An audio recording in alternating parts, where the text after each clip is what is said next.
जय हिंद फ्रेंड्स। हिंदी की सीरीज़ में हम आज देखेंगे वचन।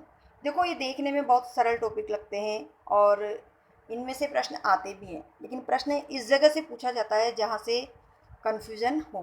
तो हमें इस प्रकार की जो टॉपिक है उनको भी बड़े ध्यान से पढ़ना चाहिए। तो हम आज शुरू करते हैं वचन। देखो, वचन क्या होता है? व्याकरण में वचन का अर्थ होता है संख्या, यानी कितनी संख्या में हमें बोध कराया जा रहा है, तो जिससे किसी विकारी शब्द की संख्या का बोध होता है। देखो, यहाँ शब्द आया है विकारी।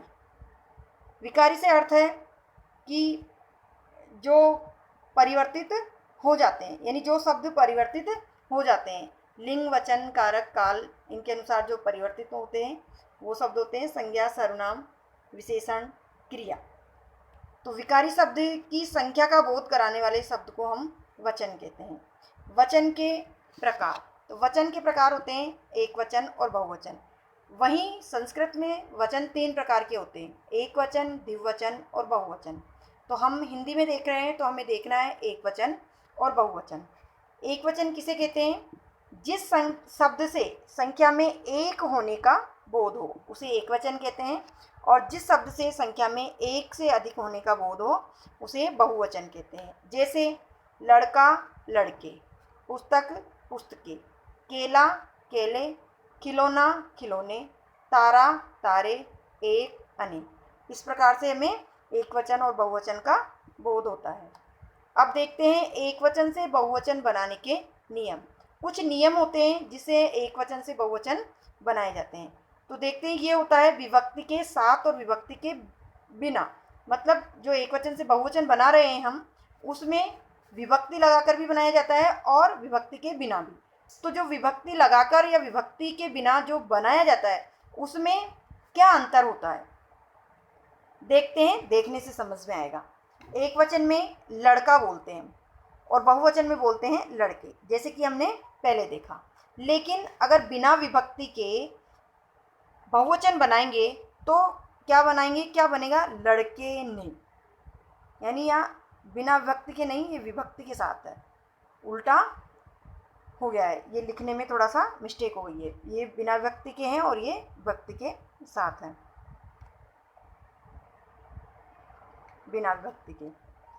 छाता, छाते, और यहाँ विभक्ति लगाया हुआ है छातों को। देखो, अंतर यहीं आ गया। यहाँ एक वचन में छाता शब्द है और बहुवचन में हम छाते बोलते हैं। लेकिन जब विभक्ति लगाई गई को विभक्ति है, तो छातों को, न कि छाते को। क्या बोलेंगे? छातों को। पंखा, पंखे, और यहाँ पर विभक्ति लगाने से पंखों पर।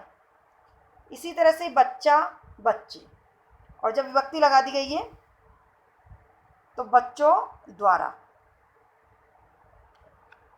यहाँ ध्यान रखना है, ये विभक्ति के साथ है, विभक्ति के साथ हम लगा रहे हैं, यहाँ बिना विभक्ति के। बच्चा, बच्चे, बच्चों द्वारा। पहिया, पहिए, बहुवचन बनेगा इसका पहिए, लेकिन विभक्ति के साथ पहियों के। मसाला, मसाले, और यहाँ मसालों से। रोटी, रोटियाँ, और अगर विभक्ति चिन्ह लगा दिया जाए तो रोटियों पे। इस प्रकार से इनकी मात्राएं चेंज हो जाती है जब बहुवचन बनाते हैं। आगे देखते हैं, इनका वाक्य में प्रयोग या उदाहरण से देखते हैं। लड़का या लड़के ने पानी पिया, तो क्या सही होगा इसमें? लड़का ने पानी पिया, ये सही होगा? नहीं, ये सही नहीं होगा। सही क्या होगा?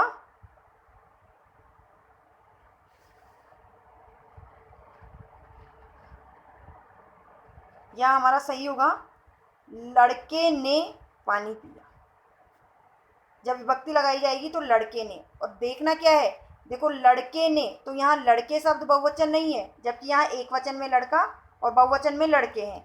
लेकिन यहाँ विभक्ति लग गई तो लड़के ने, ये बहुवचन नहीं होकर एक वचन ही है। दूसरा देखते हैं, घर, घरों से लोग दौड़ पड़े। घर से लोग दौड़ पड़े, अब यहाँ क्या बन रहा है? बहुवचन। तो घरों से लोग दौड़ पड़े, घर से लोग थोड़ी दौड़ेंगे, घर से 1, 2, 3 चल जाएगा, तो यहाँ आएगा घरों से लोग दौड़ पड़े।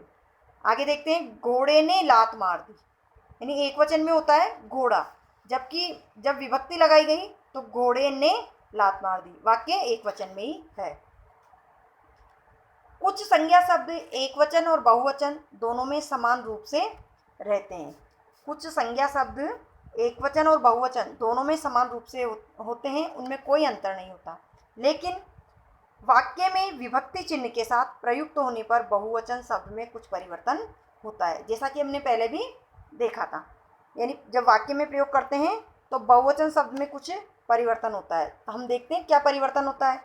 एकवचन फल, बहुवचन फल, यानी एकवचन और बहुवचन दोनों में समान है। हमने जो पहले देखा था एकवचन और बहुवचन में अंतर था, यानी एकवचन से बहुवचन बनाया, वहाँ मात्रा में अंतर आ गया। और यहाँ पे एकवचन और बहुवचन दोनों में समान है, लेकिन जब वाक्य में प्रयोग कर रहे हैं और विभक्ति साथ में है तो इनमें क्या अंतर आता है। तब यहाँ फल नहीं होगा, फलों का राजा आम है। बहुवचन बनाया हमने, फलों बहुवचन है, जबकि यहाँ फल बहुवचन है।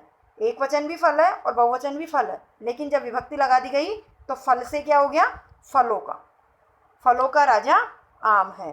दिन दिन, एक वचन बहुवचन दोनों में समान है, लेकिन वाक्य में प्रयोग किया, विभक्ति लगाई, बहुत दिनों पहले की बात है, या बहुत दिनों से वो घर नहीं आया।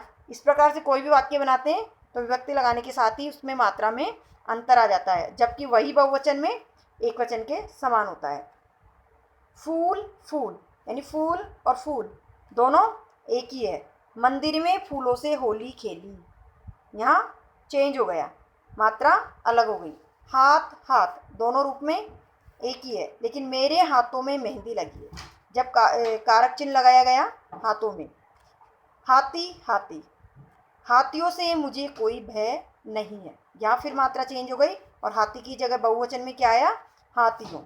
साधु साधु, एक वचन बहुवचन दोनों में समान है, लेकिन वाक्य में प्रयोग विभक्ति के साथ, साधुओं को मत सताओ। भालू भालू, भालू और भालू एक वचन बहुवचन दोनों समान, और भालुओं पर दया करो, यहाँ भालुओं हो गया। एक वचन से बहुवचन बनाना, अब हम बना रहे हैं एक वचन से बहुवचन, जिसके कुछ अलग नियम हैं और किस प्रकार से बनते हैं। तो स्त्रीलिंग शब्द, कोई भी स्त्रीलिंग शब्द है जिसके अंत में क्या आ जाए, अ या आ। अगर अ या आ हो तो उसको हटा करके बहुवचन बनाते हैं, तब क्या लगाते हैं, ए, उस पर चंद्र बिंदु होगी। में बदलकर ई को, और दूसरा है ई को या में बदलकर, यानी अगर शब्दांत अ या आ है और स्त्रीलिंग शब्द है तो उसको बहुवचन बनाते समय ए लगाएंगे, जबकि ई को या में बदल दें। दो नियम एक साथ चल रहे हैं, हमें देखना है पहले आ के बाद ए में बदलकर बहुवचन कैसे बनाते हैं। पुस्तक पुस्तकें, दीवार दीवारें। अच्छा, एक चीज़ और है, यहाँ देखो, यहाँ चंद्रबिंदी दिखाई दे रही है। चंद्रबिंदी एक ही मात्रा के ऊपर, अगर हम मात्रा लिखते हैं तो एक ही मात्रा के ऊपर चंद्रबिंदी। तो हमें ये नियम ध्यान रखना है कि जब चंद्रबिंदी लगाते हैं, अगर कोई भी शब्द के ऊपर मात्रा नहीं है, कोई भी सिरोरेखा के ऊपर मात्रा नहीं है, तो पूरी चंद्रबिंदी आ जाएगी। लेकिन अगर कोई भी सिरोरेखा के ऊपर मात्रा है तो पूरी चंद्रबिंदी नहीं आकर के केवल एक बिंदी आती है। तो ये हमें ध्यान रखना है, एक बिंदु से ही काम चल जाता है, फिर चंद्रबिंदी लगाने की जरूरत नहीं पड़ती है।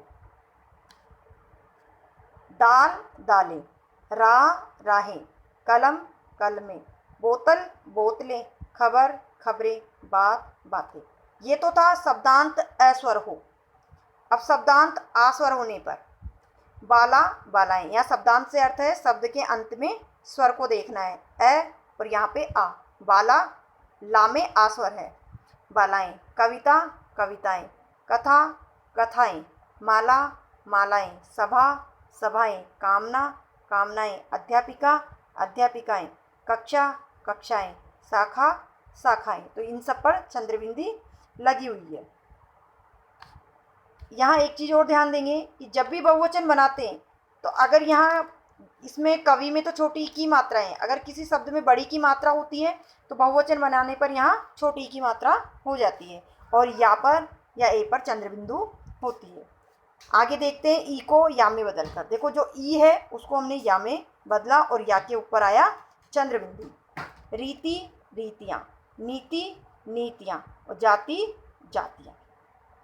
और अगर बड़ी की मात्रा है तो बड़ी की मात्रा किसी शब्द में, जैसा कि मैंने पहले बताया कि अगर किसी शब्द में बड़ी की मात्रा है तो बहुवचन बनाते समय वो छोटी ई की हो जाती है और साथ में या लगाकर बहुवचन बनाते हैं।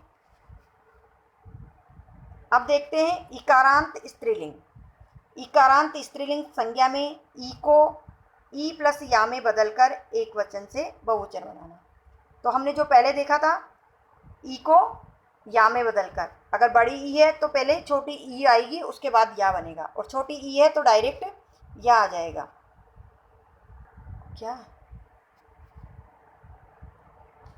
दवाई, दवाइयाँ, क्या बदला हमने यहाँ? इकारांत स्त्रीलिंग, यानी जो शब्द के अंत में ई आए। स्त्रीलिंग शब्द कौन से? इकारांत वाले। पहले हमने देखे अ और आ वाले, अब देखते हैं ई वाले। तो ई वाले शब्द अगर बड़ी ई है तो पहले छोटी ई में बदलेंगे, उसके बाद या होगा, और अगर छोटी ई है तो डायरेक्ट या आ जाएगा बहुवचन बनाते समय। तो दवाई से दवाइयाँ, नदी से नदियाँ, लड़की से लड़कियाँ, साड़ी से साड़ियाँ, स्त्री से स्त्रियाँ, और खिड़की से खिड़कियाँ, सवारी से सवारियाँ, कुर्सी से कुर्सियाँ, गाड़ी से गाड़ियाँ। अब अगला देखते हैं, शब्दांत ऊ को ए में तथा बड़े ऊ को ऊ प्लस ए में बदलकर बहुवचन बनाते समय किस प्रकार से बहुवचन बनाते हैं। देखो, जैसे हमने बड़ी ई को छोटी ई में बदलकर बनाया, उसी तरह यहाँ शब्दांत ऊ है, यदि छोटा वाला ऊ है तो ए में बदलेंगे, और अगर बड़ा वाला ऊ है तो पहले छोटे ऊ में बदलेंगे, प्लस ए आएगा। वस्तु, वस्तुएं, यहाँ साथ में चंद्रबिंदी भी आएगी। वस्तु, वस्तुएं, बहु, बहुएं, वधु, वधुएं, इस प्रकार से बनेंगे।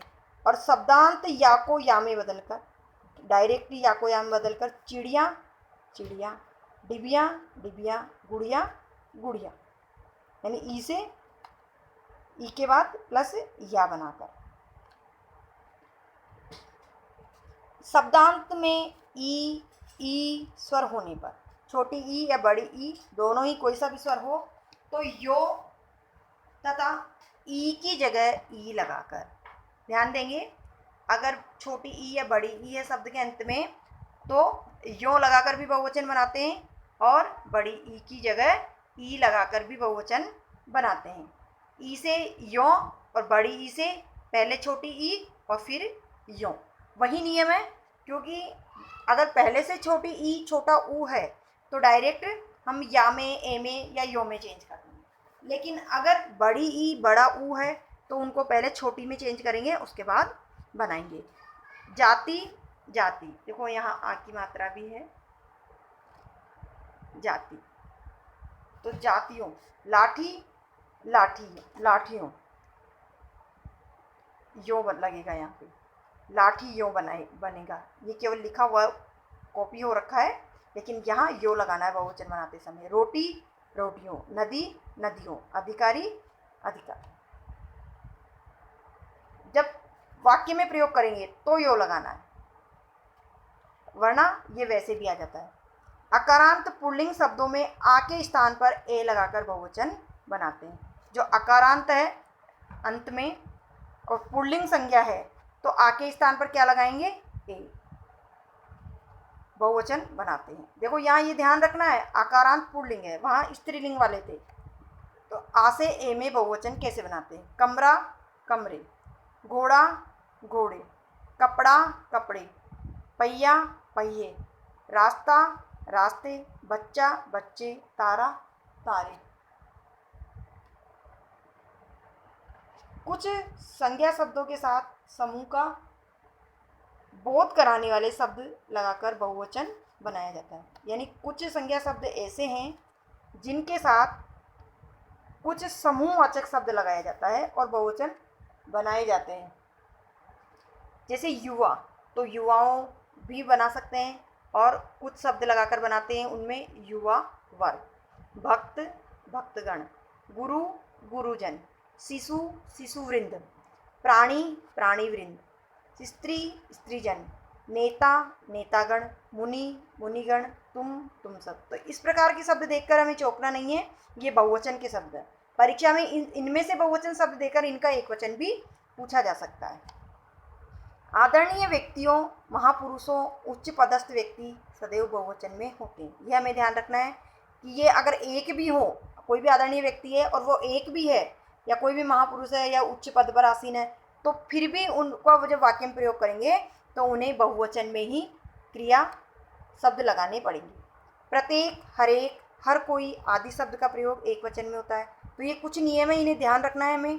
प्रत्येक, हरेक, हर कोई आदि शब्द का प्रयोग एक वचन में होता है। एक वचन जो प्रत्येक शब्द है वो अपने आप में ही एक का बहुवचन, एक वैसे तो ये एक वचन है लेकिन एक का बहुवचन बनाते समय प्रत्येक आएगा। है एक वचन है जबकि है बहुवचन है। देखो यहाँ क्या अंतर है और है में जो बिंदु है वो गायब है, यहाँ पे बिंदु है, यहाँ नहीं है।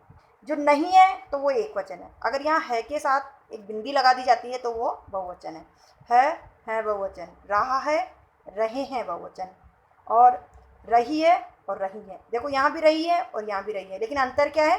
एक बिंदी का अंतर है। बिंदी लगाने से वो बहुवचन बन जाते हैं। कुछ संज्ञाओं का प्रयोग सदैव बहुवचन में होता है। कुछ संज्ञा ऐसी होती है जिनका प्रयोग सदैव बहुवचन में होता है। कौन से शब्द वो? जैसे हस्ताक्षर, प्राण, दर्शन, आंसू, होठ, दाम, बाल, कान, रोंगटे, तेवर, होश आदि। इन शब्दों को हम वाक्य में प्रयोग करके देखेंगे तो ये सदैव बहुवचन में आते हैं। जैसे मैंने हस्ताक्षर कर दिए या कर दिया, तो इसमें गलत क्या है? दिया, क्योंकि हस्ताक्षर शब्द सदैव बहुवचन में होगा। मैंने हस्ताक्षर कर दिए। इसी प्रकार डर के मारे रोंगटे खड़े हो गए। क्या हम ये बोलते हैं डर के मारे रोंगटे खड़ा हो गया? रोंगटे खड़े हो गए, क्योंकि रोंगटे बहुवचन में आएगा। उसके आंसू आ गए। देखो आंसू शब्द हमेशा बहुवचन में आता है, क्यों? एक आंसू नहीं आता है, आंसू बहुत सारे आते हैं। जब आते हैं तो बहुत सारी बूंदें आते हैं आंसू की। और अगर वाक्य में इस प्रकार से हो कि उसकी आंख से एक बूंद आंसू की टपक पड़ी, क्योंकि यहाँ बात की जा रही है एक बूंद की, तो एक बूंद के लिए एक वचन आ सकता है। कुछ संज्ञा शब्द सदैव बहुवचन में एक वचन में होते हैं। ऊपर देखा हमने कुछ शब्द सदैव बहुवचन में होते हैं, जबकि हम यहाँ देखेंगे कुछ शब्द सदैव एक वचन में होते हैं। प्रजा, भीड़, सेना, पुलिस, वर्षा, जनता, पानी, सरकार। ये जो शब्द है वो वैसे देखा जाए तो ये एक वचन नहीं है, ये बहुवचन होती है, क्योंकि प्रजा है तो एक व्यक्ति के लिए नहीं कहा जा रहा, बहुत लोगों के लिए कहा जाएगा। इसी प्रकार से भीड़ कहाँ होगी? जहाँ एक से अधिक लोग होंगे। सेना पूरी की पूरी सेना, यानी बहुत लोग होंगे, बहुत पुलिस होंगे, बहुत सिपाही होंगे उसमें, सेना के अधिकारी या छोटे बड़े या एक समान भी बहुत सारे होंगे, तो उसको सेना कहेंगे। इसी प्रकार जो पुलिस है, पुलिस भी बहुवचन नहीं होकर के एक वचन में होता है। वर्षा एक बूंद थोड़ी आएगी, वर्षा आएगी, बहुत सारा पानी आएगा, तो ये भी वैसे तो बहुवचन होता है, लेकिन समझने में, व्यवहार में बहुवचन दिखाई देता है, लेकिन इसका जब प्रयोग करते हैं वाक्य में तो ये एक वचन में प्रयोग की जाती है। इसी प्रकार से जनता बहुत लोगों के द्वारा मिलकर बनती है, तो उसे जनता बोलते हैं। पानी, सरकार, ये सभी सरकार कैसे बनती है? बहुत सारे लोगों का गठबंधन होता है तब सरकार बनती है, लेकिन इनके प्रयोग में एक वचन आता है। धातु, अधातु संज्ञाएं, कुछ धातु संज्ञाएं देख लेते हैं। लोहा, सोना, चांदी, मक्खन, दही, तेल आदि, ये सब भी एक वचन में प्रयोग किए जाते हैं। उदाहरण देखते हैं। तेल गिर गया, गिर गए। अब बताओ तेल गिर गए या तेल गिर गया? तो तेल गिर गए शब्द गलत है, क्या प्रयोग में आएगा? तेल गिर गया। इसी प्रकार सोना सस्ता है, सोने सस्ते हैं, ये नहीं आएगा, सोना सस्ता है। इनका प्रयोग एक वचन में ही होता है। तो ये थे हमारे वचन और वचन से संबंधित कुछ नियम, जिसे हम एक वचन से बहुवचन में बना सकते हैं, या कुछ स्त्रीलिंग पुल्लिंग के अनुसार या शब्दांत में अंतिम स्वर के अनुसार हम एक वचन से बहुवचन या बहुवचन से एक वचन किस प्रकार से अंतर समझ सकते हैं और बना सकते हैं। तो वीडियो को प्लीज़ स्किप बिल्कुल ना करें और पूरा वीडियो देखिए। पूरा वीडियो देखने से समझ में आता है, क्योंकि पता नहीं परीक्षा में कहाँ से प्रश्न पूछ लिया जाए, और जहाँ से हमने स्किप कर दिया कहीं वहीं से प्रश्न आ गया तो हमारा पढ़ा पढ़ाया बेकार हो जाता है। तो जो भी पढ़े पूरा पढ़ें और ध्यान से पढ़ें। वीडियो पसंद आता है तो प्लीज़ लाइक करें, शेयर करें और चैनल को सब्सक्राइब करें, साथ ही बेल आइकन के बटन को भी प्रेस करें।